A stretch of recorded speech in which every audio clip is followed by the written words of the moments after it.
So just a quick disclaimer before we get into the video. This is not going to be a review of the Interloper series, but rather a highlighting of a few key moments and theorizing. Before you watch this video, you need to watch the official Interloper series on Anamede's channel, as well as the What Show's newest video on Interloper. Without it, no context will be given to what I am saying, and you will be confused. Okay, so before I get into any of the really deep lore stuff, I want to play a clip from the What's video. Another easy to miss detail is that during the part of the demo when the dynamic NPC is teleported out of bounds, the NPC tries to speak, but the only phrase that comes out is one of Dr. Kleiner's voice lines. No fiddle. No fiddle. This voice line is often used in the place of missing audio files in the source engine, and it's not the first time we've heard it in this series. I can't blame you if you don't remember, because I only noticed on one of my many rewatches. The exact moment the Umbrella Man graffiti returns to Ravenholm, this same audio clip can be heard. Just like the wind chime sound effect that signifies the Umbrella Man's presence, there is a clear correlation between this Dr. Kleiner voice line and the Umbrella Man. Pretty good, right? Well, I noticed the detail all the way back when Misty was found, but nobody listened. I noted the sound's appearance, but didn't make the connection to it being tied to the graffiti appearing.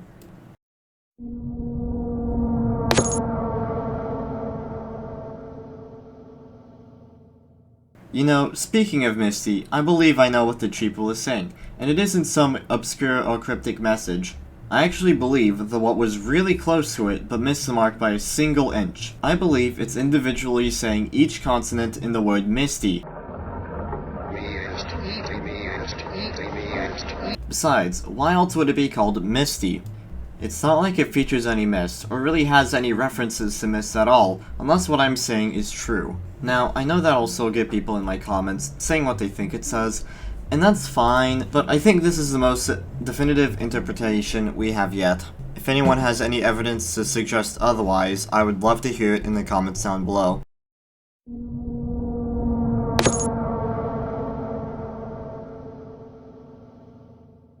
In this section, I want to list out all the entities we've seen in the series. It's important to discuss this because I haven't seen much talk about them. I would go to the Discord, but from what I've seen, it's mostly scatterbrained, without much real focus or direction. That is to say, it doesn't get much done in terms of theorizing. Now, many people may think that there are only 2 or 3 entities within the story: DM NPCs, Umbrella Men, and Crashes. However, looking at the series in detail reveals there's more than just those. We've got these weird, corrupted DM NPCs in Spooky Coast, the A-posing heavies in Fortress, these camera entities found in Type 5s such as Longtrap and White Room, the error from Interloper 7, the error in Eda's Goodbye video, as well as the one in Helmet Creek, and finally, the possessive ghosts from Eda's Episode 8, as well as Interloper 9. Some of these are the same entities, but I'm just listing out all the ones that seem distinct at a glance. Let's tackle these one at a time. Firstly, the weird dame NPCs from Spooky Coast. From their limited appearances, I'd say that these are not that important to the story. I also don't have anything to say about them. We have so little about them that anything goes. The What suggested that these are DM NPCs being controlled by the Umbrella Men, and I can't say I disagree. Who knows, maybe they're not even separate entities. Then we have the A-posing heavies. Before Interloper 9, I believed these were irrelevant, but them making a reappearance in 9 makes me believe that they might be a part of the story. I can't say much on these because, again, they have very limited appearances. I can, however, list some general traits. They usually possess an A-posing model, move instantaneously or at least very fast, they don't change the pose they're in, and they are seemingly non-malicious. Now, people may say that these are ghosts, like the one in Eda's Episode 8 and Interloper 9. However, for reasons I'll get to later, I don't think this is the case. With the cameras in Longtrap and White Room, they are very cryptic, and I don't think we have enough information to say anything concrete about them. They could be the same entities as in Type 6s, they could be Crashes, they could be Umbrella Man. For the love of God, at this point I wouldn't rule out it being the soul of a DM NPC. However, I think they could be important, which is why I'm mentioning them here. I want to tackle the error in Interloper 7 and the error in Eda's Goodbye video at the same time. Not because they are the same entity, but because they are not. and they are also not Umbrella Men. So, these two errors are not the same. This is because of how they behave. Whenever the Interloper 7 error comes into contact with the player, it will run VRAD.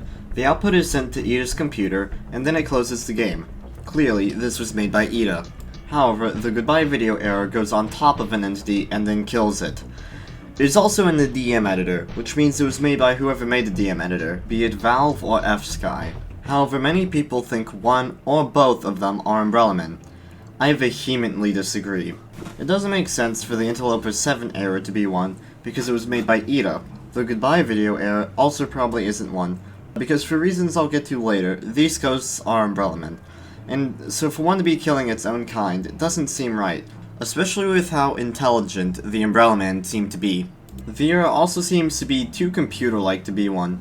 Umbrella Men usually stalk their victims before attacking. For this one to be given a command that it then acts on immediately, doesn't seem like something an Umbrella Man would do. Finally, we've come to the ghosts in Ida's videos and in Interloper 9. These ghosts are definitely Umbrella Men. Firstly, the ghosts seem to possess intelligence. It spells out Olive in Ida's most recent video, and when Anamide is experimenting with one in Interloper 9, it takes great caution to appear as just a regular ragdoll. It also has some sort of power, being able to spawn in an air model in Interloper 9. However, the smoking gun to this theory is what it spelled out in Ida's newest video. Olive. It doesn't sound like it could be anything until you get some context. Now, you already know where this is going if you've watched the What Shows video. If we open the High Guy Type 5, we realize that the Umbrella Man model is still there. Cracking the map open, we can see the file name, olive.mdl. Now, if we go back to Ida's video, why did it spell Olive? Because it was being asked what its name was. Both of them share the name Olive, proving that they are at least the same entity. This barely even is a theory, it's practically confirmed. This theory is also why I believe that the opposing heavies aren't ghosts, because why would an Umbrella Man take the form of a heavy when they can inhabit their usual form? Now, there are other entities, like this weird thing in Interloper 8, as well as the entities in Type 6s, but honestly, I don't want to touch those with a 12-foot pole, so sorry if you wanted to hear an explanation, but I got nothing. There's also the huge head in Office Head, but I don't want to touch that with a 24-foot pole.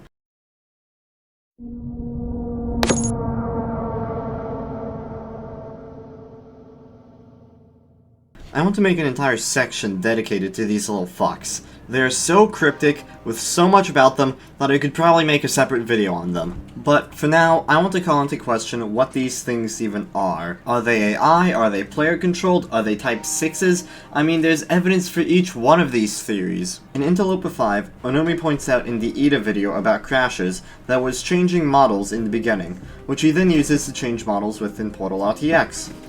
It would seem to prove that they are players. However, in the same episode, when demos are played in another game, Portal RTX will autonomously recreate the demo's movements, lending a point to crashes being AI. But in the Portal Type 5 that was almost generated in Interloper 2, Onomi becomes and controls a crasher. Then there's a demo in the manifest that seems to be the POV of the crasher in Ida's video, lending another point to them being AI. And there's this small detail that no one seems to have noticed besides me. In Helmet Creek, we see a crasher place hit nodes. Not so odd, right? I mean, we've seen that they can do that in Interloper 2. But notice where it's placed. In the middle of the air. Previously, when we've seen hit nodes be placed, it's been flush with the surface, like if you were to spawn something in Gmod. However, this crasher seems to be placing it in the middle of nothing. The only possible explanation that I can come up with is that the crasher is being controlled by AI. There's more points towards it being AI, however the two major points towards it not being AI, that being Interloper 5 and Interloper 2, can't be ignored. What I think it is an AI that experiments and monitors with DM NPCs, but can also be manually controlled by a human using something like the DM editor.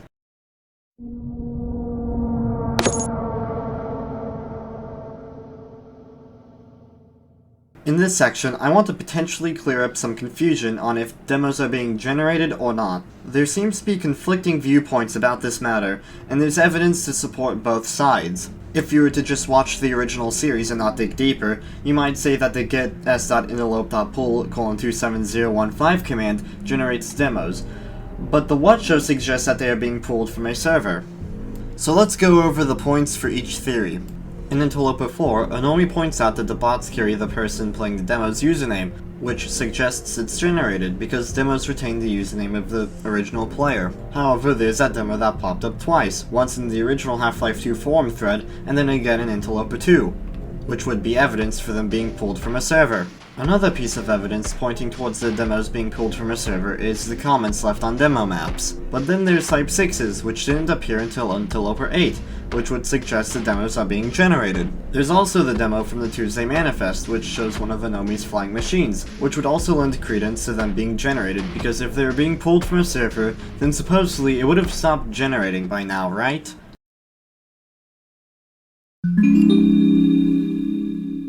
Given these points, I've come to a conclusion that I believe is logical and fixes this issue. Whenever you run the get s.interlope.pull:27015 command, you are not generating a demo. You are, in fact, retrieving the demo from a server. However, this server has been automatically generating demos for the entire time, or at least whenever the interlope commands are available. I don't really have any supporting evidence for this besides logical deduction of the problem, but given a theory I have planned later, it makes the most sense.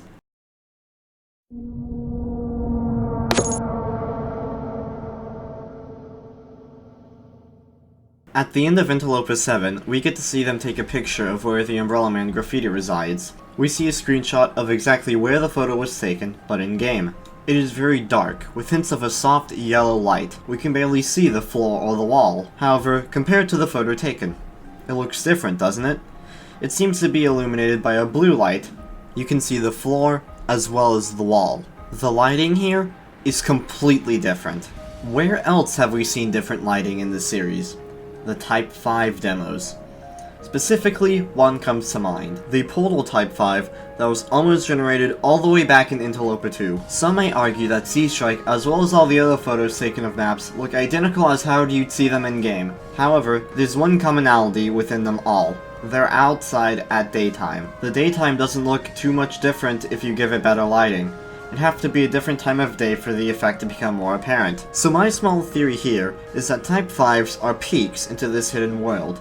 But what are these hidden worlds? Why do they exist? I'll explain that in a huge theory at the end.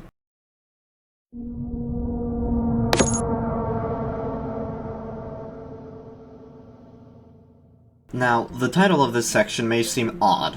The others were straightforward and to the point. But what does dancing have to do with Interloper? Well, if you recall from earlier, the ghosts in Interloper 9, as well as Ida's Mona, are Umbrella Men. At the end of 9, we see the Sky Ghost dancing to distorted trumpets. This had me thinking, where else have we seen dancing? I mean, there's the F-Sky ad, but that doesn't seem to do anything for us. What about the High Guy demo? The DMNPC dances there. In fact, to similar music as well. But these are two separate entities. And why would the Sky Ghost be dancing if it wants to conceal its identity from Anamide? It's almost like the Sky Ghost is being forced to do it by its code. Like DMNPCs and Umbrella Man share a similar AI archetype. This whole thing reminds me of a concept in biology, vestigial structures. These are parts of an animal that were carried from an ancestor but no longer have any use, like hind legs in whales or wisdom teeth in humans. But that's an evolutionary concept. Could Umbrella Man be a literal evolution of DMNPCs, formed naturally by environmental pressures?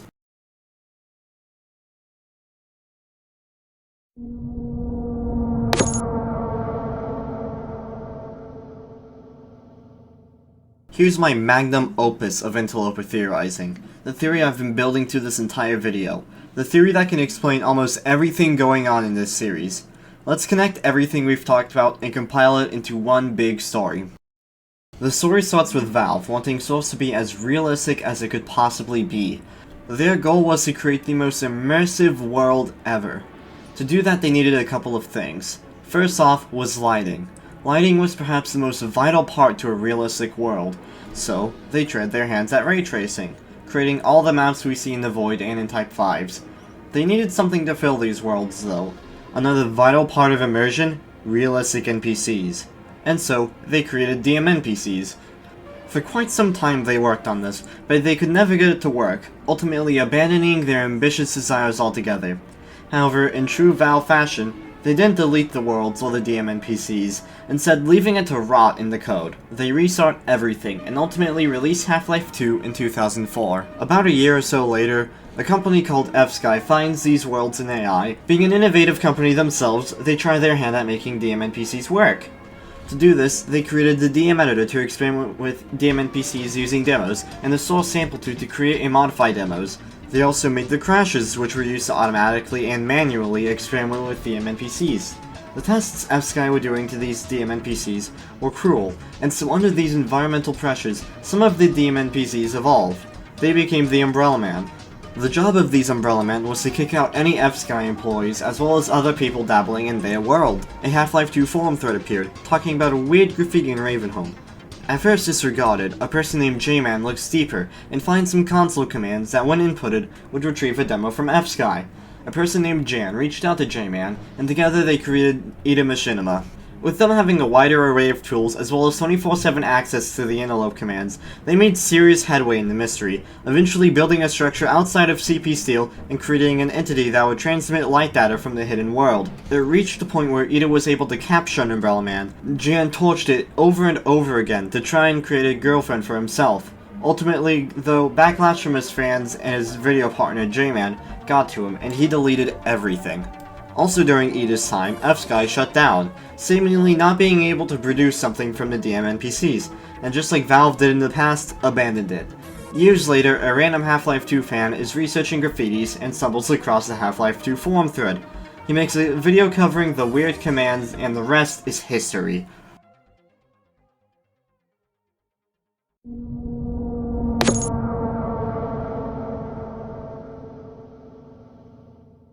So, those were most of my theories regarding Interloper. I think they're pretty good. However, every time I've tried to make a theory about some web series, it always ends up being overshadowed by a way better theory someone else made. That's to say, I'm pretty bad at theorizing. Therefore, if any of you guys have a better theory with more evidence, I would love to hear it in the comments below. Thanks for watching, and have a good day.